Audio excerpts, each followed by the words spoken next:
Assalamualaikum warahmatullahi wabarakatuh. Welcome back to my YouTube channel, my fun channel. Oke, bagaimana kabar kalian anak-anak? Semoga kalian tetap semangat belajar di rumah walaupun dalam keadaan pandemi COVID-19. Jangan lupa, jagalah imun sebagai benteng kesehatan. Jagalah kesehatan sebagai penunjang kecerdasan. Jangan lupa di like, di subscribe, oke? Di subscribe dulu, jangan lupa. Oke, materi pada kesempatan kali ini tentang materi bahasa Indonesia teks resensi. Nah, sebelumnya kalian pernah belum mendengar istilah resensi? Baik, sebelum lebih lanjut, mari kita ketahui kompetensi dasar yang harus kalian capai. Yang pertama yaitu menganalisis kebahasaan resensi setidaknya dua karya yang berbeda. Yang kedua, mengonstruksi sebuah resensi dari buku kumpulan cerita pendek atau novel yang sudah dibaca. Nah, kompetensi dasar yang dua ini yang harus kalian capai. Nah, oke. Resensi menurut Goris Kerap adalah sebuah tulisan atau ulasan mengenai nilai sebuah karya atau buku. Nah, jadi kalau menurut Goris Kerap itu resensi memberikan ulasan tentang penilaian, artinya tentang penilaian baik atau kekurangan, atau keunggulan atau kelemahan. Kalau menurut Yus Rusiana, resensi adalah tulisan mengenai buku pengetahuan, sastra, kamus, ensiklopedi, dan sebagainya yang menggambarkan, menjelaskan, dan menilai buku. Nah, jadi yang dapat kita resensi itu bukan hanya sebuah buku berupa karya apapun itu. Bisa film, buku-bukunya pun bisa sastra, bisa pengetahuan, bisa kamus, dan lain sebagainya. Jadi, sebuah resensi adalah sebuah tulisan hasil memeriksa, mencermati, meninjau untuk memberikan pertimbangan, ulasan, penilaian terhadap sebuah karya atau buku yang disajikan dengan cara memaparkan data, sinopsis, pujian, atau kritikan. Nah, jadi, yang dapat kita resensi itu tidak hanya buku, tapi sebuah karya apapun itu, untuk memberikan sebuah kritikan atau pujian yang disajikan berupa data dan sinopsis dari informasi yang ada di dalam buku. Nah, semoga kalian sudah paham tentang konsep dasar resensi itu. Pada intinya resensi itu memaparkan isi buku mengenai kelemahan dan kelebihan. Nah, itu intinya. Oke, yang selanjutnya, tujuan meresensi buku. Apapun itu, ketika kalian melakukan sesuatu pasti ada tujuannya. Nah, khusus di dalam video pembelajaran kali ini, tujuan resensi itu meresensi buku. Yang pertama, mengetahui kelebihan dan kelemahan buku. Tentunya ini harus diberikan secara objektif. Kelebihan yang ada dalam buku itu sampaikan, dan kelemahannya itu harus objektif. Jadi jangan mengada-ngada. Misalnya kelemahannya hanya sedikit, ya sampaikan sedikit. Kalau kelebihannya banyak, sampaikan kelebihannya banyak. Oke.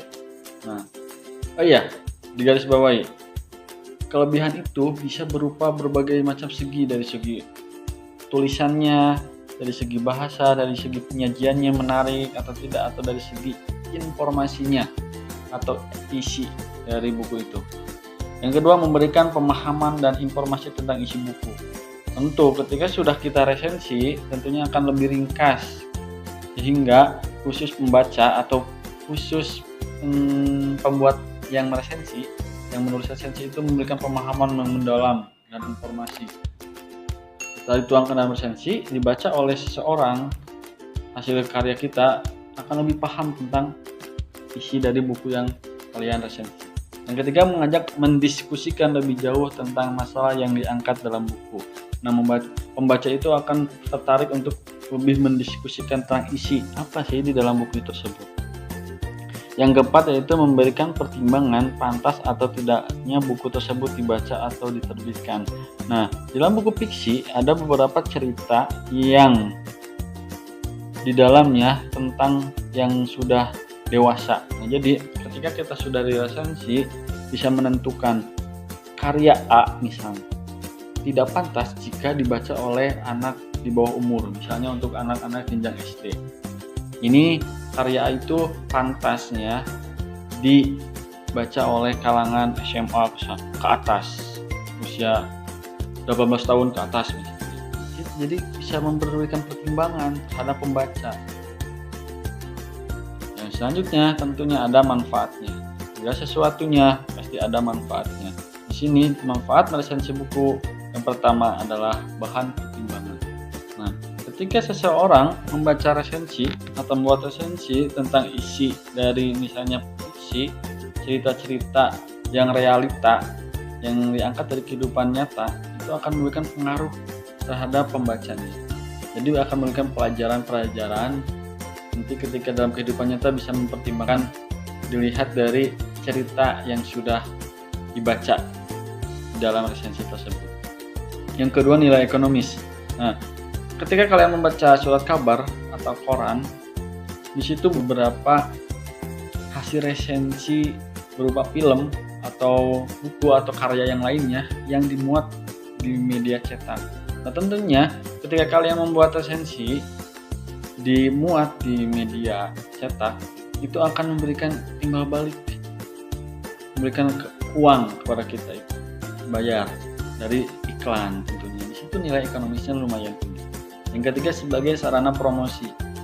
Nah, di dalam resensi biasanya buku yang diresensi itu buku-buku baru biasanya. Jadi ketika buku baru diresensi oleh yang resensi, tentunya itu akan menimbulkan istilahnya itu mempromosikan, untuk memperkenalkan pada khalayak ramai pembaca-pembaca. Yang keempat yaitu mengembangkan kreativitas. Karena menulis resensi itu memerlukan kemampuan menulis dengan baik, maka ketika sering menulis akan mengembangkan kreativitas kalian. Dari awal belum mampu mengembangkan sebuah paragraf atau memilih kalimat, diksi, menulis resensi itu akan mengembangkan sebuah kreativitas kalian. Nah, selanjutnya yaitu sistematika atau unsur resensi. Ketika kalian membuat resensi, 7 unsur ini minimal jangan sampai ada yang tertinggal. Karena yang akan diresensi kalian itu buku, maka ini khusus fokus ke buku. Yang pertama harus ada judul resensi. Judul yang kalian buat harus menarik, harus semenarik mungkin, sehingga akan menarik minat para pembaca. Ketika judulnya monoton, kurang menarik, itu akan ditinggalkan oleh para pembaca karena tidak penasaran dengan judulnya saja sudah tidak menarik, apalagi dengan isinya. Nah, disitu kalian harus pintar-pintar membuat sebuah judul resensi. Yang kedua, identitas resensi. Harus ada judul buku, itu penting. Misalnya buku itu hasil terjemahan, maka dua-duanya kalian harus tulis. Buku aslinya misalnya jadi bahasa Inggris, judul Inggrisnya dan judul hasil terjemahannya. Pengarang. Nah, siapa yang mengarang buku itu? Misalnya W.S. Rendra kah, atau Haidar Anwar, atau puisi-puisi itu. Kemudian penerbitnya siapa dan di mana. Kemudian tahun terbit. Nah, di sini tahun terbit itu biasanya berbeda-beda. Ada yang misalnya cetakan pertama 2001, cetakan yang kedua 2005. Nah, itu silahkan kalian cantumkan buku kalian yang resensi itu cetakan keberapa dan tahun berapa.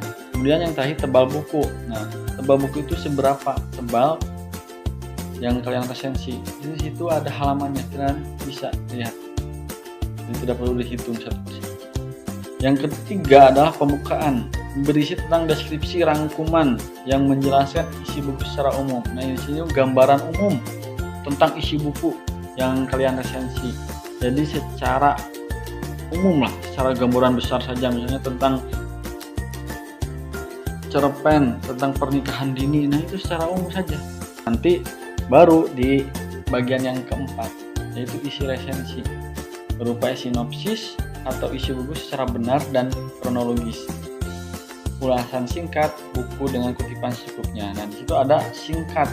Walaupun singkat, harus secara kronologis.